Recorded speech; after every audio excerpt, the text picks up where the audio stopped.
हर हर महादेव, जय बाबा भोलेनाथ। आइए आज सावन सोमवार का कथा श्रवण करते हैं। मान्यता है कि जो कोई भी व्रत करने वाले, सोमवार व्रत करने वाले मनुष्य अगर व्रत करने के बाद यह कथा का श्रवण करते हैं या सुनते हैं, उनकी भगवान भोलेनाथ सभी मनोकामनाएं को पूर्ण करते हैं। हर हर महादेव। एक साहूकार था जो भगवान शिव का अनन्य भक्त था। उसके पास धन्य धान किसी भी चीज की कमी नहीं थी, लेकिन उसकी कोई संतान नहीं थी और वह इसी कामना को लेकर रोज शिव मंदिर जाया करता था और दीपक जलाया करता था। उसके इस भक्ति भाव को देखकर एक दिन माता पार्वती ने शिवजी से कहा कि प्रभु, यह साहूकार आपका अनन्य भक्त है, इसको किसी बात का कष्ट है तो आपको इससे अवश्य दूर करनी चाहिए। शिवजी बोली, हे पार्वती, इस साहूकार के पुत्र नहीं हैं, यह इसी से दुखी रहता है।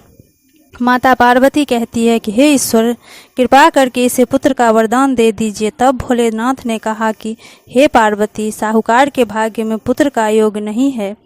ऐसे में अगर इसे पुत्र प्राप्ति का वरदान मिल जाए तो वह केवल 12 वर्ष की आयु तक ही जीवित रहेगा। यह सुनने के बाद भी माता पार्वती ने कहा, हे प्रभु, आपको इस साहूकार को पुत्र का वरदान देना चाहिए, अन्यथा भक्त क्यों आपकी सेवा पूजा करेंगे। माता के बार बार कहने से भोलेनाथ ने साहूकार को पुत्र का वरदान दिया, लेकिन यह भी कहा कि वह केवल 12 वर्ष तक ही जीवित रहेगा। साहूकार यह सारी बातें सुन रहा था, इसीलिए उसे ना तो खुशी हुई और ना ही दुख।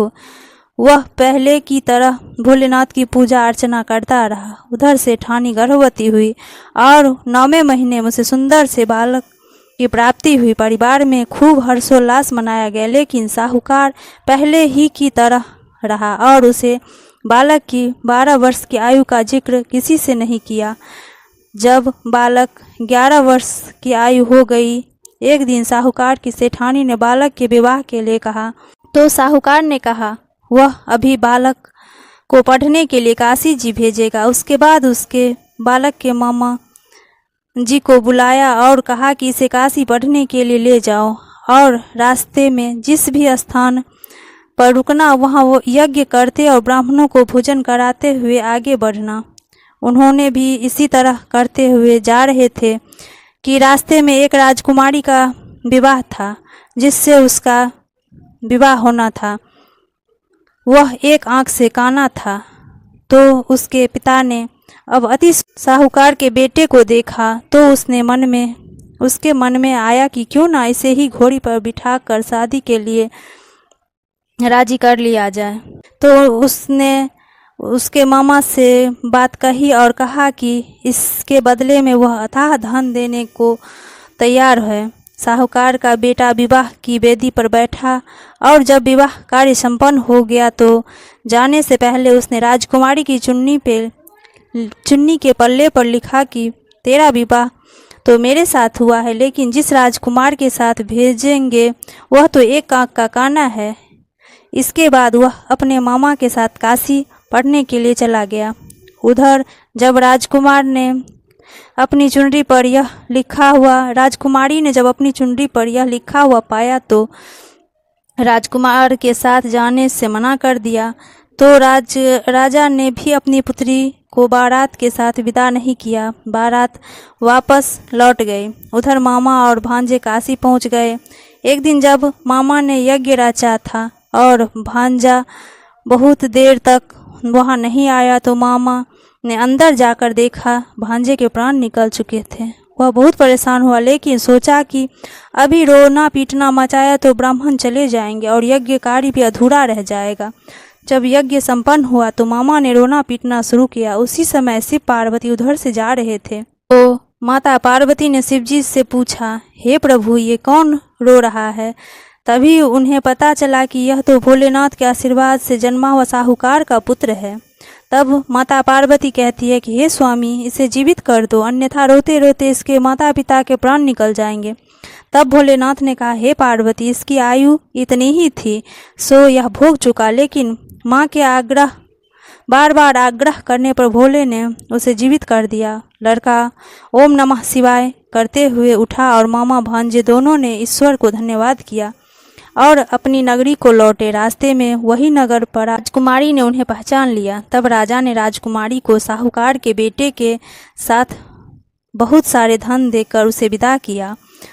उधर साहूकार और उसकी पत्नी छत पर बैठे थे। उन्होंने यह प्रण कर रखा था कि यदि उसका पुत्र सकुशल न लौटे तो वह छत से कूदकर अपने प्राण त्याग देंगे। तभी लड़के के मामा ने आकर साहूकार के बेटे और बहू को आने का समाचार सुनाया, लेकिन वे नहीं माने। तो मामा ने शपथपूर्वक कहा। तब तो दोनों को विश्वास हो गया और दोनों ने अपने बेटे और बहू का स्वागत किया। उसी रात साहूकार को स्वप्न में शिवजी ने दर्शन दिए और कहा कि तुम्हारे पूजन से मैं प्रसन्न हुआ। इसी प्रकार जो भी व्यक्ति इस कथा को पढ़ेगा या सुनेगा उसकी समस्त दुख दूर हो जाएंगे और मनोवांछित सभी इच्छाएं पूर्ति होगी। हर हर महादेव, जय बाबा भोलेनाथ। इस कथा को सुनने के बाद गौरी पुत्र गणेश की कथा अवश्य सुने। एक बुढ़िया थी, वह बहुत ही गरीब और अंधी थी। उसके एक बेटा और बहू थे। बुढ़िया सदैव गणेश जी की पूजा किया करती थी। एक दिन गणेश जी प्रकट होकर उस बुढ़िया से बोले, बुढ़िया माँ, तू जो चाहे सो मांग लो। बुढ़िया बोली, मुझसे तो मांगना नहीं आता, कैसे और क्या मांगूँ। तब गणेश जी बोले, अपने बहू बेटे से पूछकर मांग ले। तब बुढ़िया ने अपने बेटे से कहा, गणेश जी कहते हैं तू कुछ भी मांग ले, बता मैं क्या मांगूँ। पुत्र ने कहा, माँ तू धन मांग ले। बहू से पूछा तो बहू ने कहा, नाती मांग ले। तब बुढ़िया ने सोचा कि ये तो अपने अपने मतलब की बात कर रहे हैं। अतः इस बुढ़िया ने पड़ोसियों से पूछा तो उन्होंने कहा, बुढ़िया तू तो थोड़े दिन ही जिएगी, क्यों तू धन मांगे और क्यों नाती मांगे। तू तो अपने लिए आँखों की रोशनी मांग ले, जिससे तेरी जिंदगी आराम से कट जाएगी। इस पर बुढ़िया बोली, यदि आप प्रसन्न हैं तो मुझे 9 करोड़ की माया दे, निरोगी काया दे, अमर सुहाग दे, आँखों की रोशनी दे, नाती दे, पोता दे और यह सब परिवार को सुख दे और अंत में मोक्ष दे। यह सुनकर गणेश जी बोले, बुढ़िया माँ तूने तो हमें ठग लिया है, फिर भी जो तूने मांगा है वचन के अनुसार सब तुझे मिलेगा। और यह कहकर गणेश जी अंतर्ध्यान हो गए। उधर बुढ़िया माँ ने जो कुछ भी मांगा वह सब कुछ मिल गया। गणेश जी महाराज, जैसे तुमने उस बुढ़िया माँ को सब कुछ दिया वैसे ही सबको देना, सब कथा सुनने वाले को देना। हर हर महादेव, जय बाबा भोलेनाथ।